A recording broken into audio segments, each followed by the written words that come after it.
Beautiful. Now Oko is there. Okay. I think that's everyone, isn't it, Virginia? All right. Hello, everyone. Welcome. Very nice to see you. I'll give it a few seconds for people to finish signing on.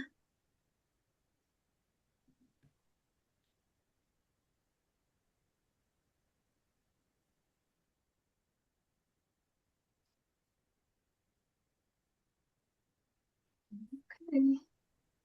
I think that's everyone. Nice full house. Wonderful. Okay, let's start. Bienvenidos, welcome to the 2026 Rhino virtual launch. And as you know, it's also our 50th anniversary celebration. My name is Marcy Ray Henry, and on behalf of Rhino Poetry, thanks so much for being here to celebrate 50 years of Rhino, the latest print edition, and some of the contributors. Rhino has historically had an in-person launch in Evanston, Illinois, and we honed our skills at virtual events during the pandemic and then realized we didn't need to give up the virtual space. So we're here to celebrate with some of the featured poets who live outside of the Chicago area. And we have a fantastic lineup today. Before beginning, I'm just going to give a few opening remarks. Again, I want to thank all of you for being here. Your attendance supports Rhino and helps create the feeling of community that Rhino is known for. In the wild, a community of rhinos is called a crash. So you are all part of our growing crash now. Next, special thanks to all of our subscribers, donors, and funders, including the Poetry Foundation, Poets and Writers, and the Illinois Arts Council. We are an all-volunteer organization, and we absolutely couldn't do what we do without your support, whether it's a generous grant from a funding organization or a $5 donation from a poetry lover. Everything matters. So in the chat, you'll see the purchase page with free shipping on all orders before midnight tonight, as well as a link to the donor page. Thank you, Virginia, for posting that. I'd also like to take a moment to issue a quick trigger warning. Some of the poems you will hear this evening may contain colloquial language, and they will be rooted in adult content. So in anticipation of potential sensitivities, we just wanted you to be aware. And also, as you can probably see, the event is being recorded. One quick update regarding readers before I again introduce Virginia Bell, my co-host. Alejandro Escudé, who was scheduled to read, cannot be here tonight, but we're sending him our best. So now I'm happy to introduce my co-hostess for the evening, Rhino editor Virginia Bell, Dr. Bell. There are also some rhinos here, some other editors. Give us a wave, rhinos. And I'll hand it over to Virginia, who has some other important information. Thanks. I was muted. Classic. Thank you, Emre. Thank you, everyone in the audience, for being here, all the featured readers. But really, let's give a big virtual applause like this for Marcy Ray Henry for organizing all of this reading on her own and hosting it. I'm just going to say a couple of housekeeping things before we turn to the readings. It probably goes without saying, but please stay muted unless you're a featured reader who's been introduced. But please open the chat function, anyone and everyone. Poetry begs engagement, right? And we really like to throw some love to all the featured readers and, mention a line or a word that really sticks out or just some praise. Feel free to use emojis, the ASL applause, and enjoy the reading and be interactive with it. It's really terrific when that happens. I also want to announce that our Founders Contest is opening for submissions on August 1st, and the guest judge this year is Allison Joseph, who's a fantastic poet down in Carbondale in Illinois. And I'll put a link to that contest in the chat in just a minute. And just a couple other things. Rhino is based in Evanston and in the Chicago area. And the land we're on belongs to and was stolen from the Council of Three Fires, the Odawa, the Potawatomi, and the Ojibwe nations. Many other tribes also called this land home, among them the Peoria, the Miamia, the Kickapoo, the Ocheti, the Shakoween, and the Hoosic. Members of these communities continue to contribute to the life of this city and to the life of poetry. And also, I want to give a shout out to this year's cover artist. If you look in the chat at the by page link, you'll see this beautiful work called Morning Meditations Sand Ampersand by Regin E. Gloria, who's a poet based in, an artist based in the Chicago area. We love the cover of Rhino 2026, the 50th anniversary issue, but we love the poetry in the issue. So don't forget that if you enter a code of all caps, no spaces, free shipping for domestic orders before midnight tonight, you can purchase a copy of Rhino 2026 and not have to pay the shipping costs. All right, I'm going to turn it back to Emre. Thank you, Virginia. So I just have a quick note about bios. Bios for the featured readers will be posted in the chat as poets are introduced, so make sure to check those out. And just a quick reminder, each poet gets 7 to 8 minutes to read. And poets, if you can please tell us where you're zooming from, we'd be very grateful for that.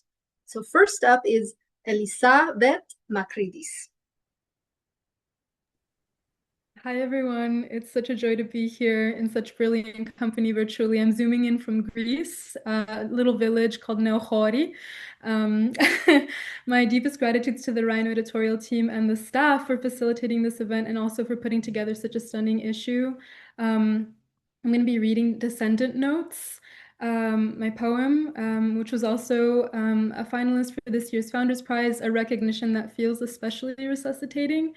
And I'll just say a little bit about the poem. It looks to the fragment as a kind of errant edge for sort of recollecting and stitching together intergenerational matter. So memories, images, observations, family lore, scenes, geographies into yet to be orbits. And it's a diasporic mode I directly borrow from and I'm deeply indebted to via Banu Kapil. Okay. Descendant Notes, after Jane Wong's Everything and Diana Cornuan's Subjunctive. In an ear's middle passage, sound waves elongate across 3 bones, malleus incus stapes. The third baby tuning fork, smallest stirrup ghosts slip their toes in. I've grown umbilically obsessed with the tectonics of frequencies that evade me. In 1860, a Pontic Greek bride is forbidden to speak in the presence of her father and mother-in-law, a custom known as keeping mash. The word mash comes from the Greek verb machome, to put up a fight. I pour xinonero, sour water, into a glass carafe. Marvel at how sour signifies sparkling. A voice moves 4 times faster in water than in air. If I speak, the liquid in me parts its vocal cords inside my great-grandmother, bioacoustics of my body signaling the exiled body which birthed another to birth another to birth it. I am warned to empty all water vessels in the deceased's home, as it is believed Charon, angel of death, washes his swords in them before exiting. In 1901, in a village on the southeastern shore of the Black Sea, a man enters his grave never having heard a woman speak. Mulestiff, a newlywed bride, screams into a well, live as voluptuous ticks slapping across the rocks of clavicles. Here are the red tunnels of the heart, a red flame encircled by displaced stones, the tannin red sap of the bloodwood tree trickling from a fresh wound in bark. My great-grandparents' memories are sealed in the lands they fled like inviolate seeds.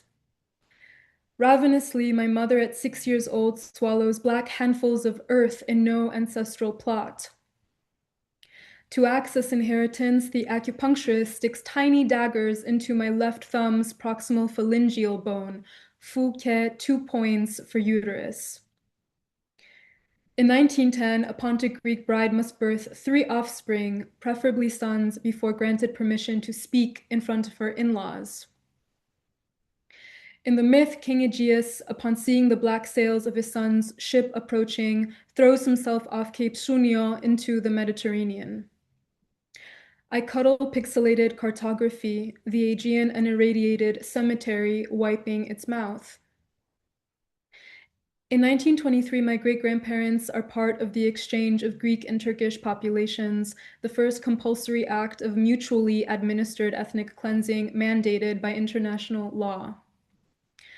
I am trying to chart the reversal of a body across a border, a reciprocity's Venice entanglements. Exchange is only a euphemism for exile. Here is a handful of embers, a rooster's comb, a basket of ripe cherries, a village of bodies frozen in a field of meadowgrass. My great-grandmother Cristina practices writing the first letter of her name, the only vibration she ever puts to paper. What is the somatic alphabet of a muted woman, and is there any record of it? In Pontic Greek, the letter X is pronounced sh, as in shutter, shut, shadow, shard, sharpen. A combination tone or ghost tone is a psychoacoustic phenomenon where a third artificial tone can be heard if 2 real tones are simultaneously played. For months before she passes, Yaya X sees the dead congregating, laughing with each other in a corner of the room, their mute mouths open, close, close, open. Here is a red carnation, a chunk of precious coral, pomegranate seeds in a ceramic bowl, and cardinals scissoring the sky like grinning scissors. Yaya X turns nearly deaf in her 90th year of living. Somewhere I read that low-frequency sounds muffled in amniotic fluid have proven vital for a fetus's sensory development. I am the reciprocal of an infinite beloved I cannot hear but fibrously sense. If I shut my eyes, a daughter lathers her mother's navel in a porcelain hole. If I open my eyes, in a hole, maggots lather skin and throats envy octaves. The ancient Greeks called the Western Euphrates Tilevoas, meaning shouting afar. Shouting afar or loud, dear songling, dear snot in the wind, dear ashflake, dear blood in a ditch. Consider you are spectral information in a whale vibrating off one woman to the next. Consider the wound like a whale has a larynx for seeing. The eye of your uvula is the eye of your mother's uvula, is the eye of your mother's mother's uvula, is the eye of your mother's mother's mother's uvula, is... Consider blood, a pointy Rubik's cube the dead fiddle with. A woman knocks her voice against ice-hot cypress, her mouth a roving door with a grape for a knob. Consider the shape of a whale is asymptotic.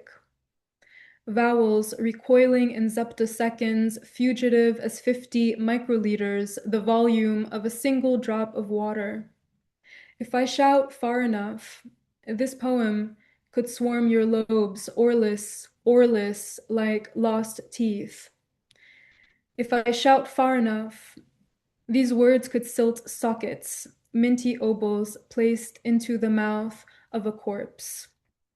Thank you all so much.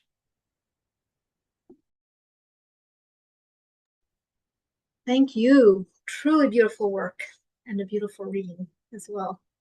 Thanks, Elisávet. Next up, we have Margaret Wack. Hi, everybody. Is this working? Yeah. I'm zooming to you from Salt Lake City, Utah, and I'm going to read the 2 poems that are in the latest issue of Rhino, which I'm really excited to be a part of. The first one is called Cape Cod, 1991. Cape Cod, 1991. Once your skull must have been small enough to fit beneath my palm like a racing hound's. You once looked so much like the children I may never learn the names of. hair soft as a rabbit's foot. I've been wrong as many times as you. The way two people hurt each other may have nothing much to do with power. We were matched in strength, like stones, the way the ocean softens stones by hurling them against each other. Along certain lengths of the Atlantic, you can dig a palm into the shoreline, come up clutching, perfect circles, egg white, smooth as skin. November on the Cape, the water hurts your bones as good as weight does. How did we end up wasting so many blameless years? There is a picture of you here, age 8. I know that boy so well, more beautiful than he has any right to be. I should be hunted down and shot for all the things I've done to him, to you. I only knew to love a thing the way water worries the shore.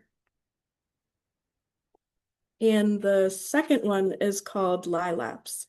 A little bit about Lilaps. In Greek mythology, Lilaps is a dog that catches everything it chases, and he chases a fox, which can never be caught. And so there's kind of a paradoxical situation of them chasing each other that inspired this poem. Lilaps. Things I thought the foxtail. A man, a god, a glance. An empty field, emptiness filled. Stretches of time I hadn't counted on. A certain slant of falling light. A word, an audience, a shepherd's nod. The smell of spring rain. I spent a decade, maybe two, just begging to be let off of the leash. I started strong, I had the energy of youth, and it felt wonderful to run. At times, I almost lost the scent, but caught it when the wind turned. Shaved cedar and smoke and the musk of a wild animal. I had a body built to eat the miles. I could see flashes, sparks of red that left a brilliant after image on the eyes. I didn't need to see to follow. When I ran through desert sand, she'd lead me to still pools of water. And when I raced along the sharp salt coast, she'd veer toward rain-soaked hills. There were days when we slowed to a walk. There were days when we slowed to a crawl. There came an evening when I stopped, faced her across a clearing, and lay down against the coolness of the forest floor. Even so close, I couldn't catch more than a glimpse of copper fire. I closed my eyes and felt her heat approach me, crackle in the air. When she stood near enough that I could smell wood smoke and carrion on her tongue, I asked, "How long must this go on?" And for a while, we didn't move, just sat in stillness and inhaled each other's jagged breath. Then she was off again. I lay another moment in the dirt, and then I rose and ran. Thank you.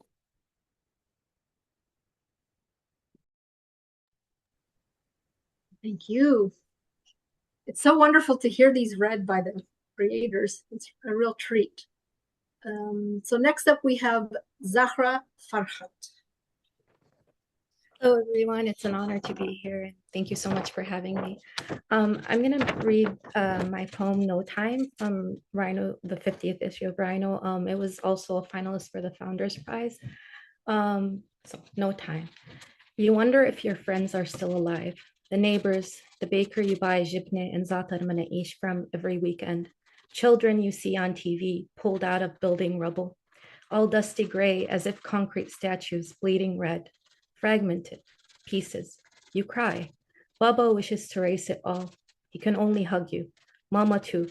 They squeeze you tight until your body stops shaking and you let go. You watch Teta bake a batch of kak in the kitchen, date-filled ones. She only makes on 8. She presses each ball of dough onto a round wooden mold engraved with 4 tiny circles, then sets each delicate cookie on a tray to keep their new form, and into the oven they go. The strong aroma of anise and mahlab spices fill the apartment. It feels like Eid. She hands you a plate of warm kak to enjoy with your cousins until the grown-ups finish watching the news. They never do. You play Uno and laugh together in the bedroom until you're muted by a roaring boom, rattling the building, shattering the windows, swinging the doors. It echoes in your ears a lifetime. Ghost-like smoke drifts into the convulsed apartment. You huddle in a circle, glue your body to the floor. A drone whirs outside. Mama shakes you because there is no time to be afraid. Baba leads you into the hallway, away from the glass and doors. The melancholy Adan echoes through the neighborhood, still soothing, nonetheless. It is time for prayer. There is no time to be children. I'm going to read an unpublished piece as well. It's called Dark. Inspired by Lebanese American poet Atal Adnan. It starts with an epigraph by her. Our eyes have exhausted the vocabulary of darkness. We send you voice notes on WhatsApp to ask if you're still alive. Sometimes I hesitate with guilt because I know you're not. And I'm here watching you become daily news as you wait for your turn to implode in the dark. You breathe debris and chemicals from US-made 2,000-pound bombs. I wonder if your convulsing bodies will live to exhale this lethal invader. Protesters call out politicians who cry for more war crimes and genocide. Ceasefire now. They scoff at our humanity, revere a rising death toll. Olive skin turns red, gray, charcoal. White meteor showers transmute into bursts of hellfire in once heavenly skies. Phosphorus burns skin to the bone. Depleted uranium kills. In Gaza, they find a fetus under the rubble. Its mama disintegrated. Cemeteries are unearthed. In 8th grade, I carried a Motorola device to message mama, but it didn't blast in the US the way thousands did at once in supermarkets and hospitals all over Lebanon last month. Brown, black, blue, green, eyes, fingers, limbs, children gone. My friend says she threw her baby monitor just in case. I remember when our parents warned us not to touch random toys scattered across our valleys and hills after the 2006 war. Toys exploded like grenades, tearing off children's legs, ending lives. Today, they struck a graveyard in Beirut, like the multiple in Gaza, to ensure they also murder our dead. What will our grief birth while we wait to explode in the dark, thousands of miles apart? And the third poem I'll be reading is called Love and War. You tell me you left your old self clinging to your favorite olive tree. Your soul crumbles inside the cracked walls of our house.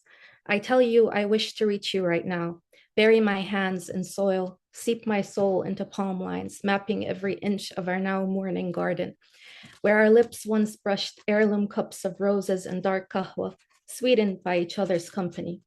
Distance suffocates me. You say it delights you, for I am safe to breathe each untold story, even if pens carried worlds apart way like bombs.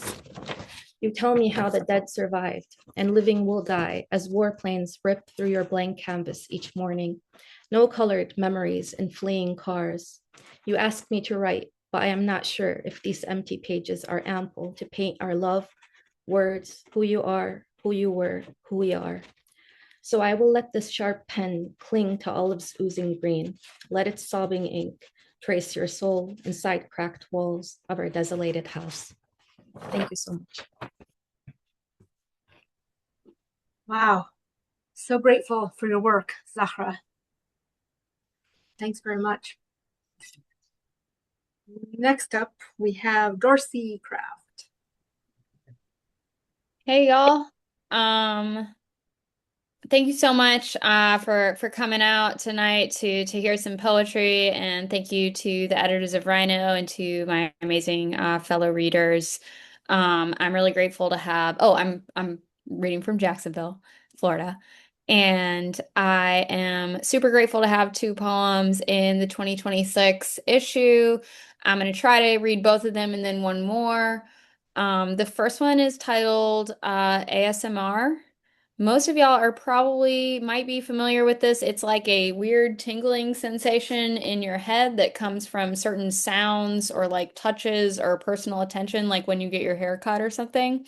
And I always felt this even when I was a little kid, and it was always so weird, and I felt weirdly guilty about it. And now there are people whose whole careers are kind of dedicated to making videos that evoke ASMR tingles on purpose, and posting them on YouTube, which is crazy to me. So for this poem, I tried to really lean into sound and strangeness and the kind of like borderline, like porny feeling of these videos. So here it goes. This is ASMR. Teach me how sex whistles across the scalp, orgasm-flavored La Croix, pink-plumed whisper with hunger splooged in its middle, dense as chocolate ganache. I'm not masturbating in any traditional sense, because that would involve smashing the fluffy egg of slumber, igniting each wire hair, or otherwise admitting I breathe the same air as you. I'm always in the mood for some parasocial bullshit. Make me your sharp nail Polly Pocket, your clacking marionette, your frenemy with benefits.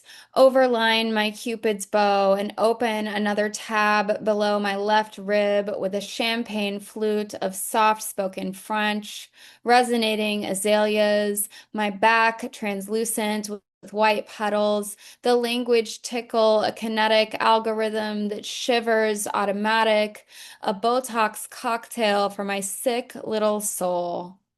Have I used that phrase before? Have I a furry ballpoint pen, a high quality microphone? The apricots fuzz in the drawer like white noise. The mirror splinters with my face still inside.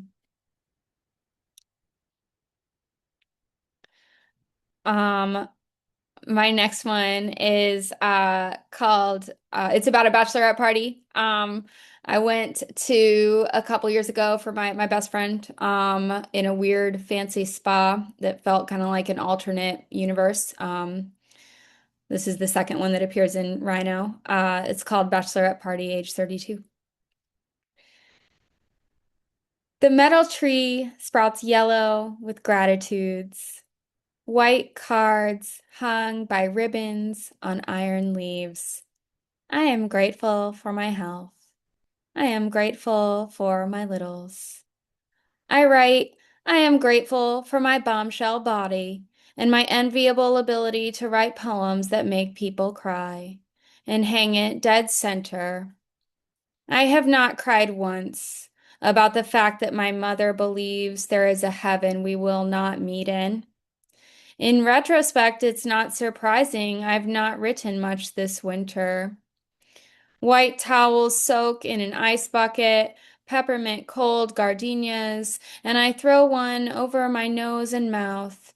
Remember the nurse who said, breathe, breathe for your baby. People freeze their stomachs and thighs and balls, then jump into hot tubs to liven them up again. Women say lymphatic drainage, say cellulite, swathed in the same blue robe with cotton trim, color peonies and hydrangeas, dig their pink crayons like spades, teeth bared. It is February, and my mother says I am ungrateful. The Bachelorette says I want to be a perpetual maid of honor, up on stage, arms bare in the sun. Today, she's on her period. Today, she sits on a towel in the cold with her elbows sharp while we hot tub, scowling the way she used to when I kissed her cheek in selfies, drunk and crushing my lips against her and breathing in, and I picture scooping her in my arms, her body like fog clouding the base of this mountain, and the sting of feeling nothing hits the back of my throat like the eucalyptus steam of the sauna with its dense glass door, and I pretend someone locks it from the outside, and I melt away, dark chocolate in a Valentine's cheek. And then I have one more. I have a book coming out in October. It's called A Brief History of Accidental Inventions. It's available for pre-order wherever books are sold. And I'm already really tired of reading from it. So I am going to read you my favorite poem from my manuscript in progress. It is currently untitled. Thank you again so much for having me and for reading your wonderful work and coming out for poetry tonight. This is When My Dad Says My Poetry is Pornographic. When my dad says my poetry is pornographic, he means an orange peeled in leather, a face scraped red with pomegranate seeds, the rib cage sound of wind through bamboo. He means his eye is on me, and by extension, God's, and that surveillance is a blessing, a cardinal flicking through crepe myrtle, a wool blanket soaked in gasoline to cover my naked face. He means I described my violent birth, that I should go back to church and pray. What was that song we used to moan in the pews? For his eye is on the sparrow, so I know he watches me. Douse the mirrors with black silk. Don't think about heat death or the water that cools the gears of the machine that generates the words my students pray to me through the air between our houses while they swipe or scroll or bleed or weep. What my dad means is he is going to die someday, and my poet's duty is to get that money shot. Low angle, faint light through muslin curtains, yellow gold of his wedding band against the withered red finger. Sometimes I say fucking, when what I mean is I taste brine, but there's no ocean, just a fragment of wisteria wafting over a raccoon corpse on the freeway. Give me the purple spill of euphony, soggy and throbbing, salt me, sort me, separate the water from the smoke. Like God, I shoot and watch, watch and shoot. I shot a sparrow off a power line once. I shot a boy in the foot once. I shot myself once. Took the camera down and took aim at the fucking truth, the fucking bullseye. Thank you.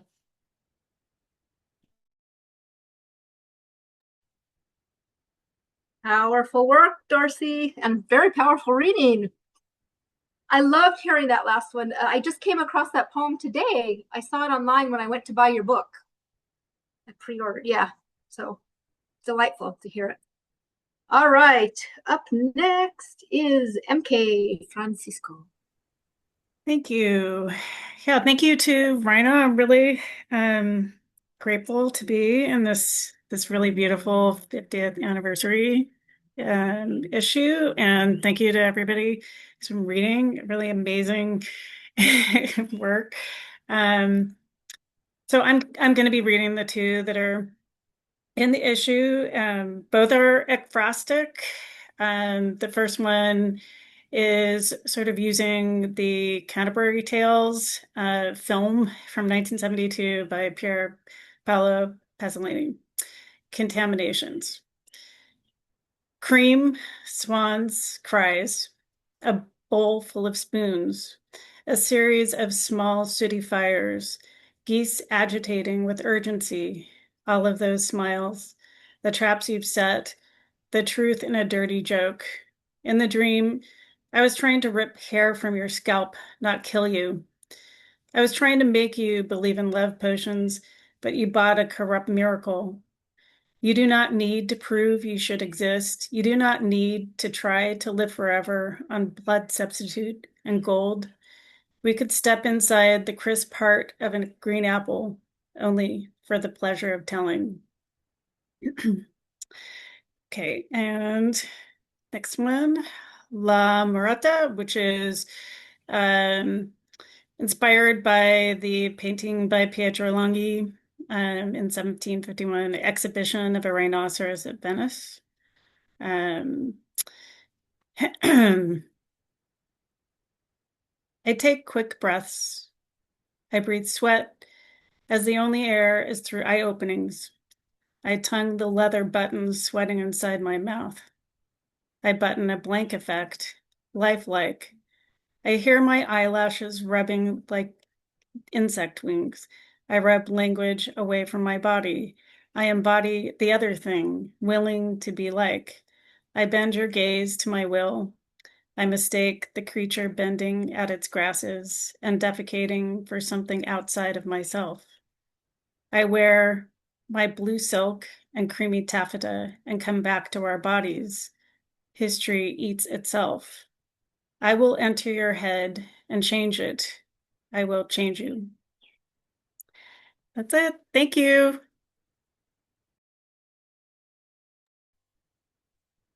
Thanks so much, MK. So closing us out is Annew-Marie Oomen.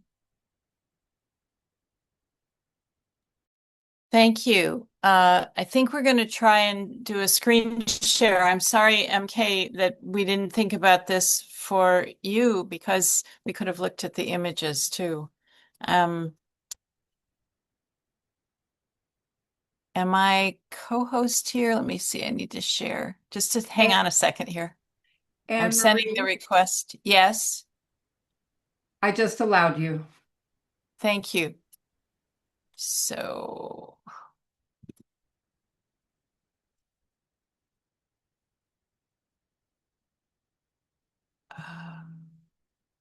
hang on here.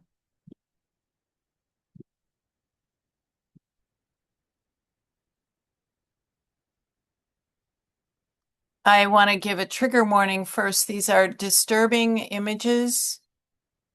This is an image by Taro Yamasaki. This is one of 4. Her name is Yalitza Galliano. And I will show the other one. This is...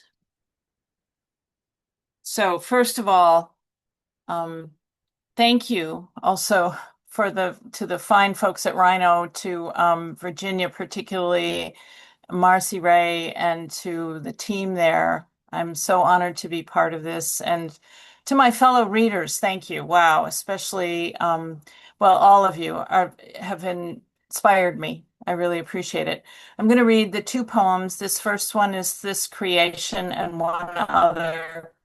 They are both from the series Innocence in Peril, which is a full manuscript of ekphrastic poems inspired by Taro Yamasaki's photographs and used with permission.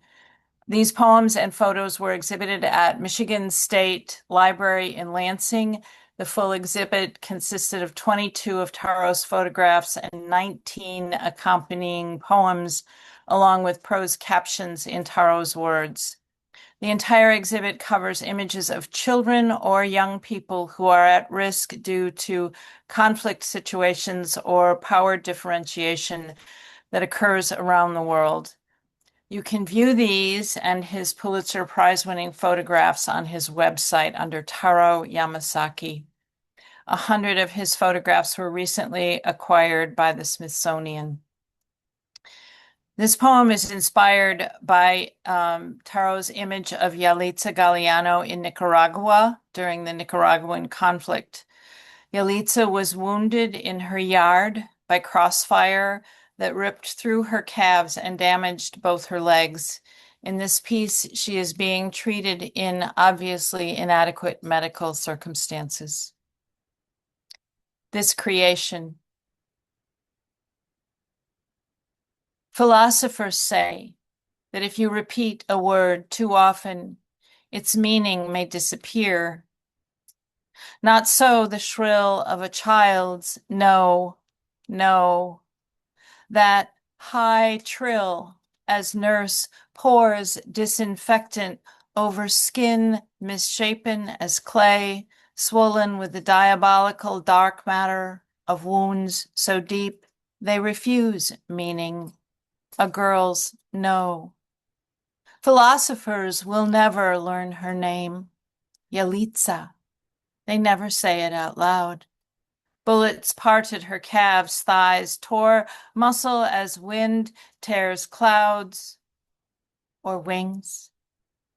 Yalitza, Say her name now, say it loud.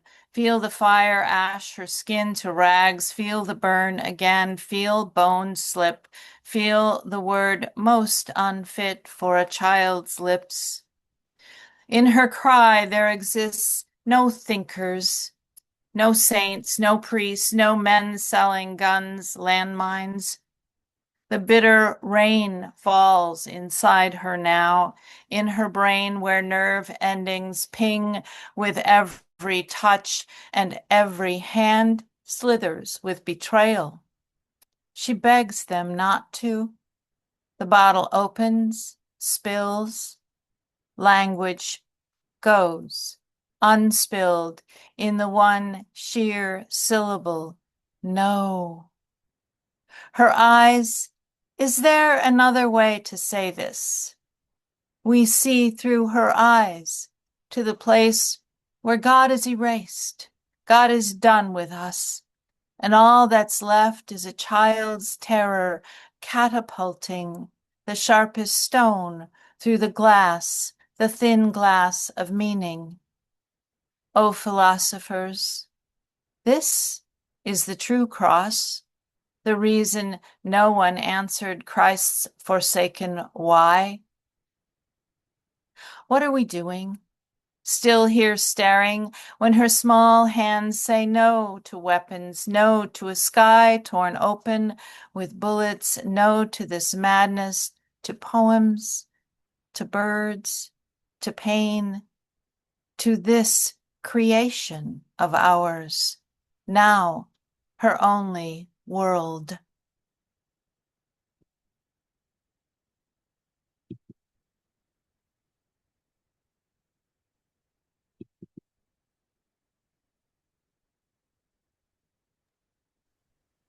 And the second poem is...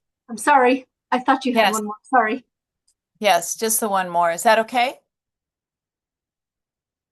Thank you. This is from a series again. Taro was invited to work with an organization that provides safe passage or safe houses for young women who are escaping from situations where they've been sexually trafficked. He was invited to come, but he could not take photographs of their faces. And these are his words, I'm quoting, "Their hiding in and out of itself told the story. At first, I couldn't photograph their faces at all. Later on, as I worked with them, I could photograph only their eyes. They were afraid that if their trafficker saw them, if someone learned where they were hiding, if they were identified, they would be forced back onto the streets. I had to find a way to photograph them and also keep them safe. And then I saw, among their few possessions, their stuffed animals, which tells you how young they were. Holding the animals could mask their faces in a natural way, and that's how we made the photographs work. By the time I left, each one at numerous safe houses wanted me to take a picture of them with no hiding, for themselves and for their families." This is Prayer to the Toys. Anne-Marie, Yes. pardon the quick interruption. We are seeing the image, but we're seeing also your whole backdrop screen. I wonder if there's a way to make the image. I really, excuse the interruption, but I think if you click on the green dot, large, and then perhaps read the title of the poem again. Excuse me. Thank you. Thank you for that. I appreciate that. Sorry you had to look at my messy desktop. So this is Prayer for the Toys. The girl holds them to her face, plush toys with eyes of plastic, dark marbled suns staring at the lens. Perhaps the planet where she once lived remembers spreading its legs. The planet where she once lived has had to pretend her body belonged to whoever paid for it, to whoever will let her live. But now, oh, many-eyed soft toys, be now the secret camouflage that protects her face, her name. Let her eyes be the brightest pair among these tender maskings, standing in for her own askings. Freedom from the tattoos that claimed her, Daddy Mellow, Geo's bitch, the possessive, his. Plush toys, quiet now. Keep her secret, keep her safe. Stand up for her existence, stars shining bright by hiding her face. Thank you. Thank you, Anne-Marie, very much. God is erased. Hi, ay, ay. I shall be Thank thinking you. of that for a while. Anne-Marie, will you go ahead and end the screen share? Sure, if I can Thank you. figure that. Thank you. And thanks for your patience with that. I really appreciate being able to show those photographs. Taro was thrilled to know this was going to happen. So I express my gratitude for him too. Thanks again, Anne-Marie, very much. And thanks to everyone. The readings were fantastic. I feel very, very full and inspired. For me, a sign of a good reading is when I want to go off and think about the work, and also when I want to sit and write, and I definitely feel both of those right now. So deep appreciation. Don't forget to read more. You can order Rhino 2026 at rhinopoetry.org. And before you leave, Virginia has some closing remarks. Thanks again. All the best. I just wanted to thank again Marcy Ray Henry for organizing this whole reading. Thank you to all of the features. And I want to apologize for the glitch with the domestic shipping discount code, but our tech person fixed it in real live time. So if you'd still like to order Rhino 2026 in print, and have the domestic shipping fees waived, the free shipping discount code is now working. I tested it, so I promise. For those of you who put in your orders earlier, I kept a record of the chat so that we can reimburse you the shipping fee. Anyway, thank you for your patience. As Anne-Marie said at the beginning, the plural noun for the rhinos is a crash, right? So we like to say it takes a crash to run Rhino, and sometimes, it's kind of a crazy crash, but we get it done. So do you want to just close off and say goodnight, Emery? Thank you, Rhino. Thank you, Virginia. Yes, indeed. Thanks again to everyone. Thank you All the both. best in poetry. Keep writing, keep reading. Thanks for the inspiration. Thank you, everyone. To all of you. Bye-bye. Don't forget to submit to the contest. The link is in the chat. Thank you, everyone. Bye. Ciao, ciao. Bye. Good night, everyone. Take care.